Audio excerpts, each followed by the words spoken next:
de 0,5 casos por cada 10.000 consultas a la emergencia y una incidencia de 1 por cada 100.000 casos al año. Alrededor del 16 al 20% de los pacientes escolares y del 17% de los adolescentes con síndrome de muerte súbita o que mueren sin causa explicada suelen ser secundarios a miocarditis. El 27% de los casos de miocardiopatías dilatadas son consecuentes de miocarditis viral y el 9% de los casos de miocardiopatías inexplicadas son por miocarditis.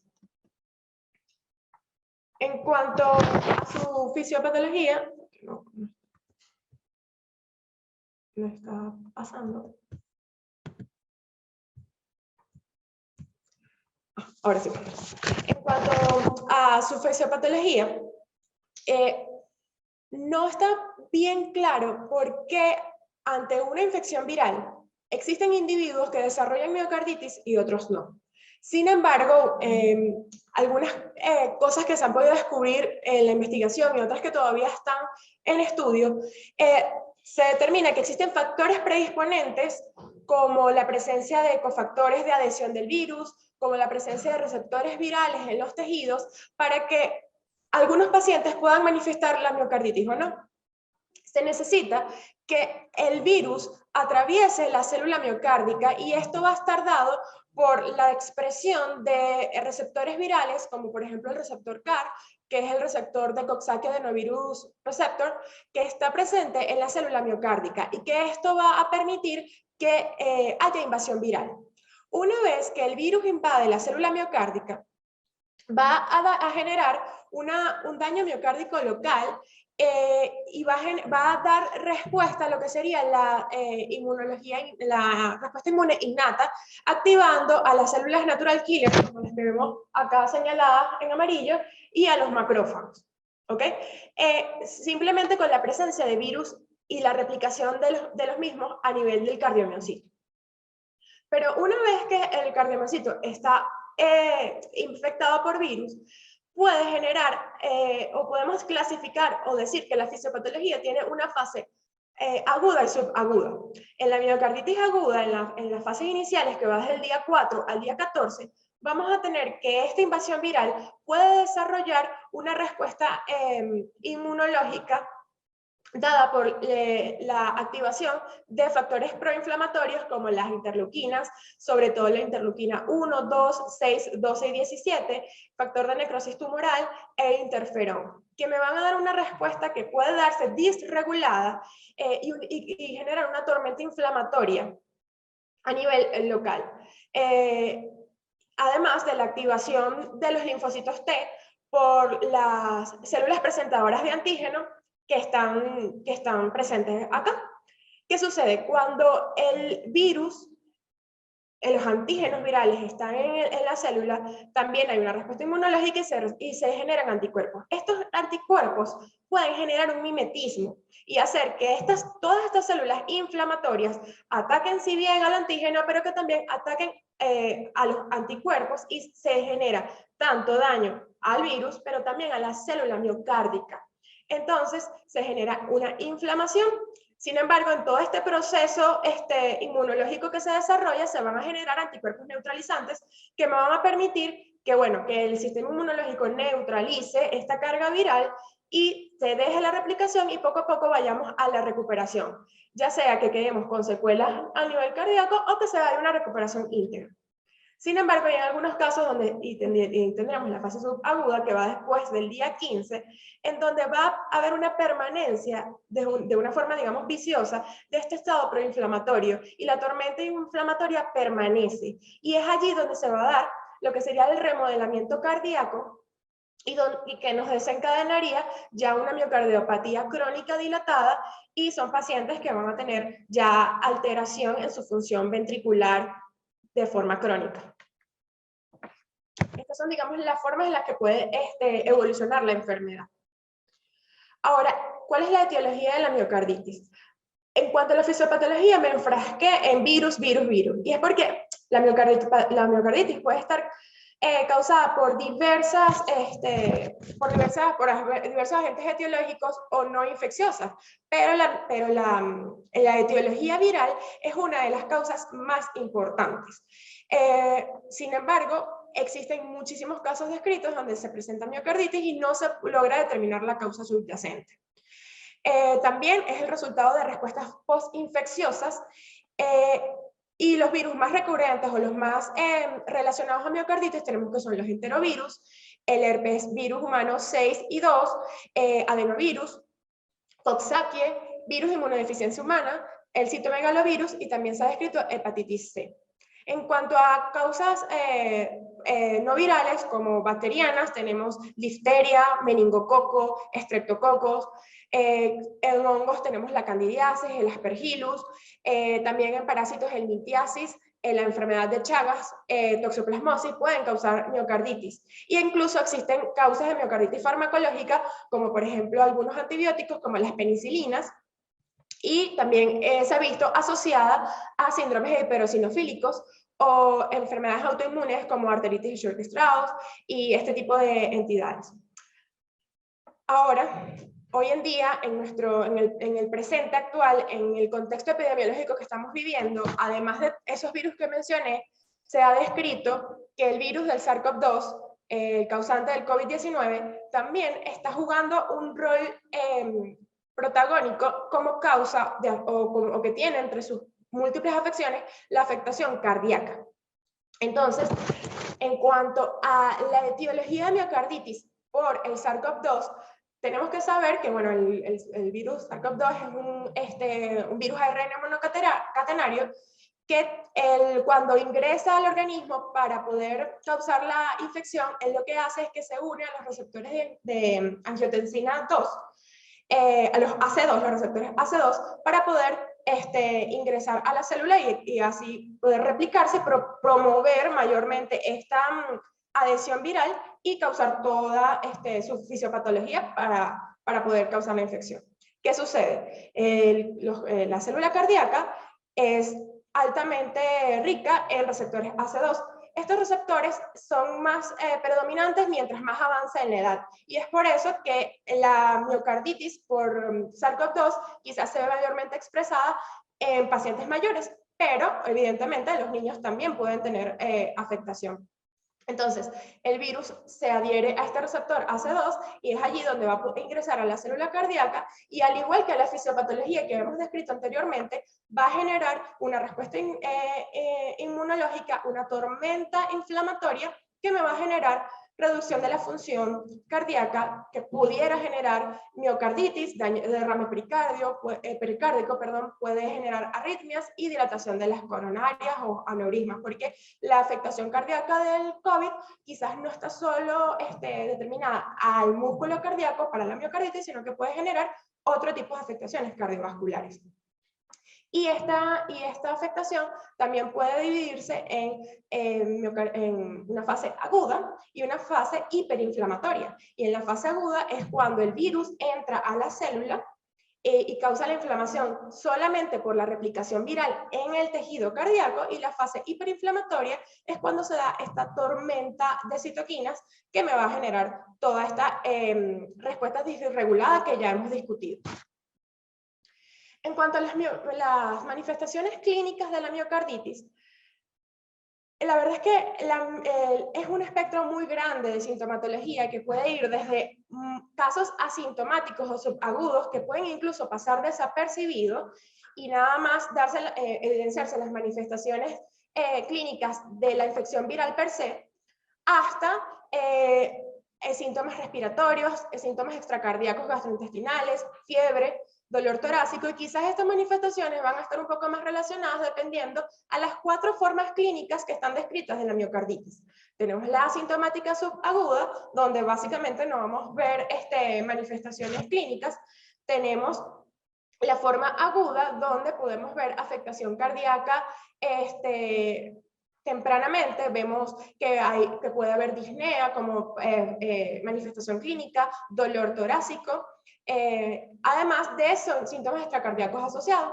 La miocarditis fulminante se puede manifestar como una clínica hiperaguda. A veces estas manifestaciones ocurren en los primeros 3 días de la enfermedad, pero su curso es mucho más abrupto y, digamos, descompensa un poco más al paciente, pueden cursar con clínicas de insuficiencia cardíaca severa e incluso ameritar ingreso a la terapia intensiva pediátrica por, por falla cardíaca e necesidad de apoyo inotrópico.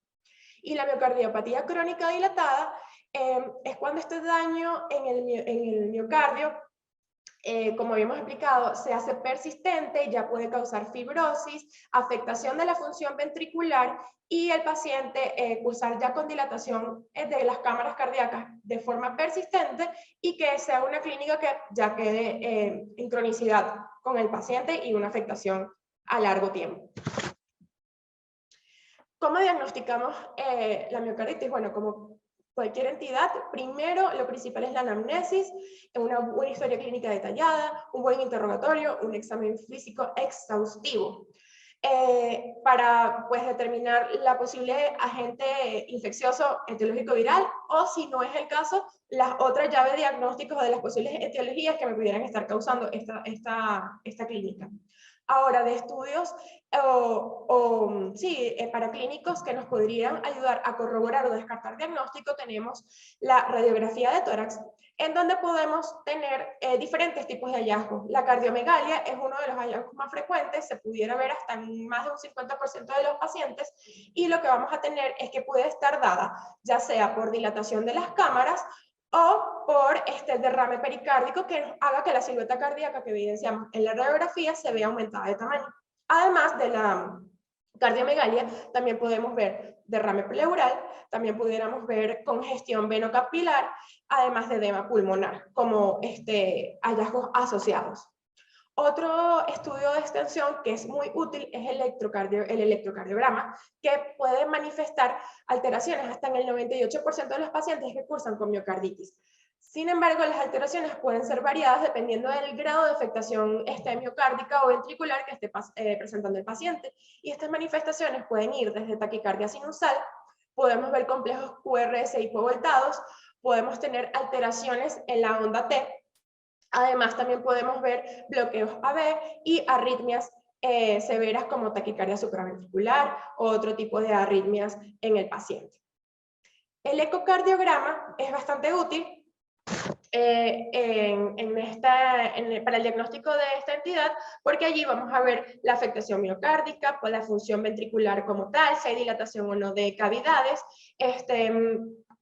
y podemos determinar ciertos signos que pudiéramos encontrar en este estudio. En la miocarditis aguda, usualmente podemos ver que las cámaras pudieran evidenciarse dilatadas, pero el tabique de un grosor normal, y en la fase ya quizá en la miocarditis fulminante, pudiéramos ver por el contrario unas cámaras de tamaño normal, pero con tabique engrosado. Déjenme ver si puedo reproducir este video donde brevemente podríamos ver que la contractilidad está un poco afectada, se ve una contractilidad disminuida. Además el miocardio, el miocardio, si pueden ver, se ve como refringente, llamativo, brillante, lo que habla de miocarditis, inflamación en las paredes musculares del corazón. En cuanto a la resonancia magnética nuclear cardíaca, es un estudio muy útil para el diagnóstico de la miocarditis, porque te permite evaluar el tamaño de las cámaras, el grosor de las paredes. Además, también se pudiera incluso evaluar la eyección del ventrículo izquierdo. También se pudieran descartar lesiones tisulares, como por ejemplo edema o fibrosis de las paredes cardíacas. En esta imagen que vemos en la pantalla, si pueden ver la imagen B y la imagen E, que están señaladas con unas pequeñas flechas blancas, esta es una resonancia que tiene contraste con gadolinio. Allí podemos ver que hay que como el contraste tiñe la pared, lo que pudiera hablarnos de edema miocárdico. Y además, las cámaras cardíacas, sobre todo el ventrículo izquierdo, se ven un poco dilatadas, lo cual habla un poco de la afectación cardíaca. La biopsia endocárdica también es evidentemente una herramienta porque nos va a hablar de inflamación en el tejido, podemos ver las células presentes, la afectación del cardiomocito como tal. Sin embargo, no, aunque evidentemente es una técnica diagnóstica, no se hace de rutina porque, bueno, es un procedimiento es un procedimiento invasivo y no todos los pacientes van a tener la afectación clínica que amerite exponerlos a este procedimiento tan invasivo, y además no es algo que quizás tengamos tan a la mano en todos los centros de salud. En cuanto al hemograma, a los biomarcadores séricos que podemos solicitar de rutina, la verdad es que la hematología completa, la proteína C reactiva y la velocidad de sedimentación glomerular, no son, no tienen tanta ni especificidad ni sensibilidad. Otros marcadores inflamatorios, como incluso la ST, se describe que puede estar elevada hasta en más de 85% de los pacientes. Marcadores como la CKMB son útiles, hablan de daño miocárdico, pero tampoco tienen o sea, con respecto, por ejemplo, a los estudios de imágenes, no tienen una preponderancia el uno sobre el otro. Quizás es más útil los estudios como ecocardiograma, electrocardiograma, que solicitar una CK, por ejemplo. Sin embargo, la troponina sí tiene una mayor sensibilidad, tanto la troponina I como la troponina T. Ahora, hablando de miocarditis, también debemos hablar de enfermedad de Kawasaki. La enfermedad de Kawasaki es una vasculitis sistémica aguda y autolimitada con complicaciones potencialmente peligrosas que puede afectar principalmente a lactantes y niños pequeños, aunque también se pudiera llegar a tener afectación, sobre todo en pacientes adolescentes. Es una de las vasculitis más frecuentes en la edad pediátrica, la segunda vasculitis después de la púrpura de Ehlers-Danlos. Además, es una de las causas de cardiopatía, es la causa de cardiopatía adquirida más frecuente en la edad pediátrica. Las afectaciones cardiovasculares de la enfermedad de Kawasaki, si bien no están presentes en todos los niños con enfermedad de Kawasaki, sí son una de las causas de mayor mortalidad cuando se presenta este síndrome. Por eso, ante un paciente que está cursando con esta patología, siempre es importante sospechar la alteración cardiovascular para prevenir el curso clínico fatal. Ahora, ¿cuáles son las alteraciones cardiovasculares de esta enfermedad? Podemos tener múltiples, porque la enfermedad de Kawasaki puede afectar desde el endocardio hasta las arterias coronarias. Podemos tener alteraciones inespecíficas en el electrocardiograma sin tener necesariamente repercusión clínica. Podemos escuchar soplos cardíacos a la evaluación del examen físico que pudieran estar en el contexto de fiebre. Podríamos tener también ritmos de galope. El paciente puede cursar con pericarditis, endocarditis, con miocarditis, que es el tema que nos trae acá, y con aneurismas coronarios. En la gráfica que ven a su derecha, pueden ver de las múltiples afecciones de la enfermedad de Kawasaki, si trazamos una línea del tiempo, cuáles son las que se presentan más tempranamente y más tardíamente.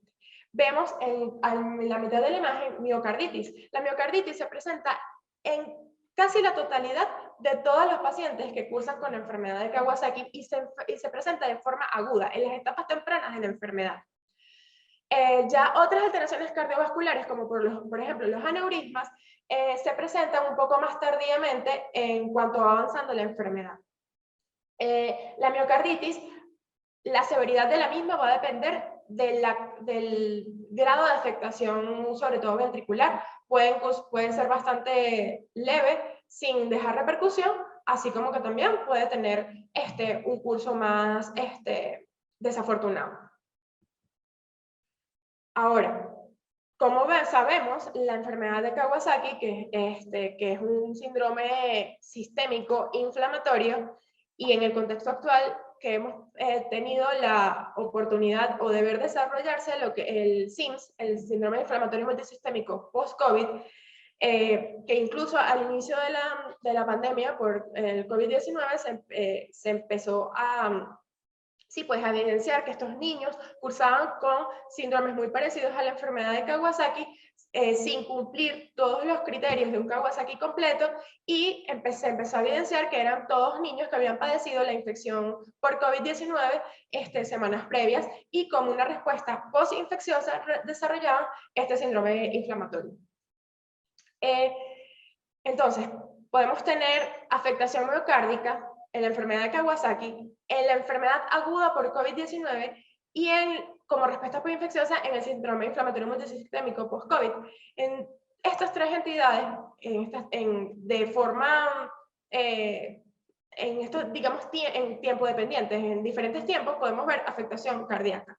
Este cuadro que traigo a colación es como que nos ayuda un poco a diferenciar cuáles son las sintomatologías que va a presentar el paciente dependiendo, la entidad clínica en la que esté cursando. Vemos que el síndrome inflamatorio multisistémico lo tenemos clasificando en el cuadro porque tiene ciertos criterios de definición según el CDC y según la OMS.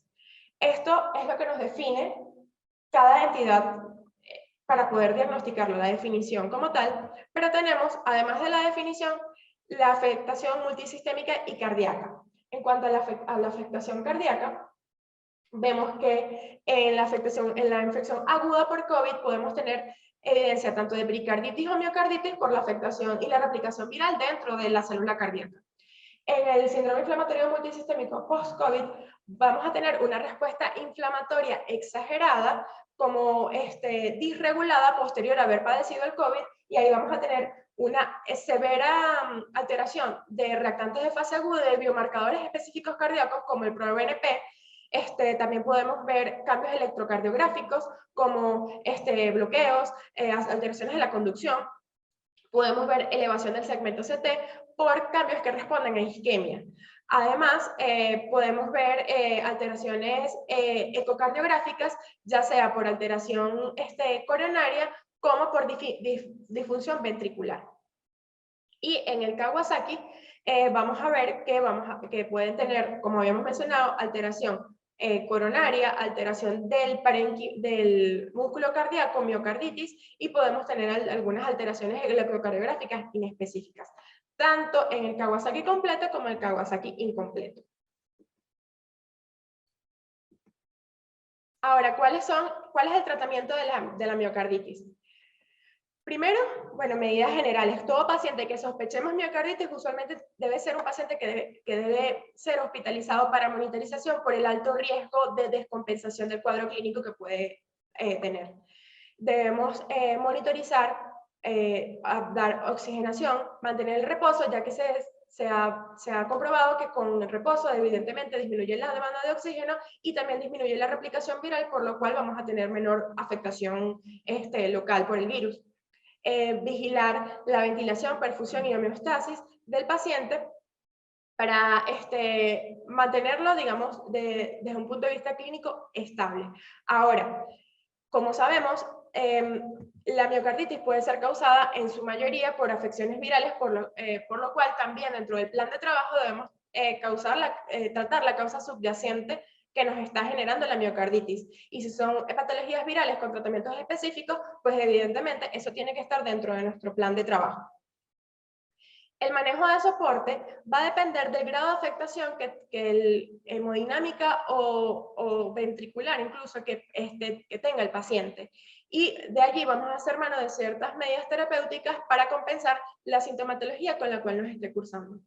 Diuréticos para mejorar los signos de sobrecarga y edema, y podemos utilizar furosemida como diurético de asa, hidroclorotiazida y espironolactona.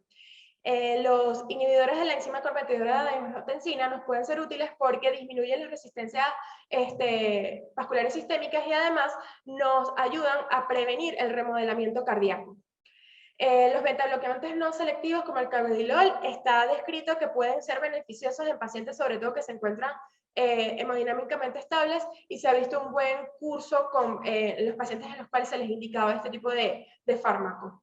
Los hipnotrópicos lo vamos obviamente a dejar en pacientes que puedan cursar con síntomas de shock cardiogénico, con miocarditis fulminante que evidentemente tengan falla cardíaca y que ameriten ingreso a la unidad de cuidados intensivos pediátrica y que necesiten soporte inotrópico. Podemos usar milrinona, adrenalina, noradrenalina, dopamina y dobutamina, todo evidentemente según el contexto del paciente y las alteraciones que esté presentando. Las arritmias se pueden presentar con cierta frecuencia en algunos pacientes. Dependiendo de la severidad, podemos utilizar amiodarona o, si en casos más severos, incluso puede llegar a requerir cardioversión o marcapasos temporales. Y en los pacientes con colapso miocárdico, miocarditis fulminante, pudieran llegar a requerir dispositivos de asistencia biventricular, balones de contrapunción intraórtica o oxigenación de membrana extracorpórea. Obviamente, todos estos son procedimientos invasivos que son de hemodinámica y que evidentemente va a realizar nuestros especialistas que estén manejando evidentemente el caso en conjunto. El manejo inmunomodulador en estos pacientes. Está descrito en la inmunoglobulina endovenosa a dosis de 2 gramos por kilo en 24 horas.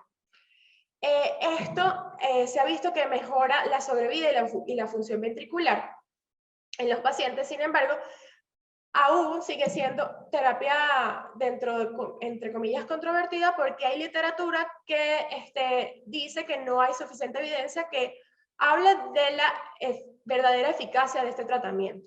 Sin embargo, está aceptado y como les comenté, hay mucha literatura que habla de que si estos pacientes que reciben la inmunoglobulina endovenosa van a tener un mejor pronóstico que aquellos que no. Y no solo el manejo inmunomodulador es parte del trabajo, sino también manejo inmunosupresor.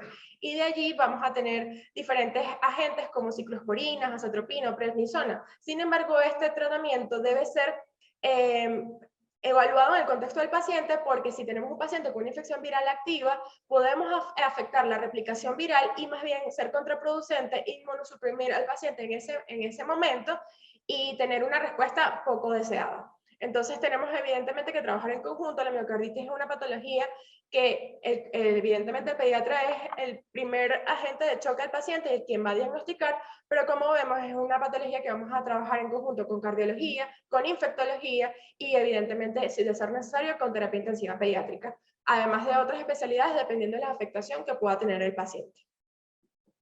Muchas gracias.